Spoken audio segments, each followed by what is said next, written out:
গ্রাম নামটা শুনলেই মনের ভিতরে একটা প্রশান্তি অনুভব হয়।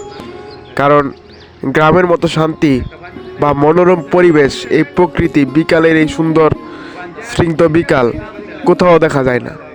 নরসিংদী জেলা রায়পুরা থানা মহেশপুর গ্রামে আমাদের বাড়ি। এই শহরের বন্দি পরিবেশ থেকে মুক্ত আমরা। হয়তো শান্তভাবে থাকি, অনেক ইয়াতে করি, কিন্তু এই গ্রাম আমার জন্মভূমি। এই গ্রামে আমার জন্ম। এই গ্রামই খুবই সুন্দর। এই গ্রাম আমাদেরকে ধন্য করেছে। এই যে শহরের নারী যারা, পুরুষ যারা, তারা এই বন্দির ভিতরে থাকা, তারা কিভাবে বুঝবে এই গ্রামের এই মজা, বিকালের এই সুন্দর মনোরম পরিবেশে ছোট ছোট বাচ্চারা যখন খেলাধুলা করে, কত একটা দেখতে খুবই ভালো লাগে। আসলে এই গ্রাম সুন্দর।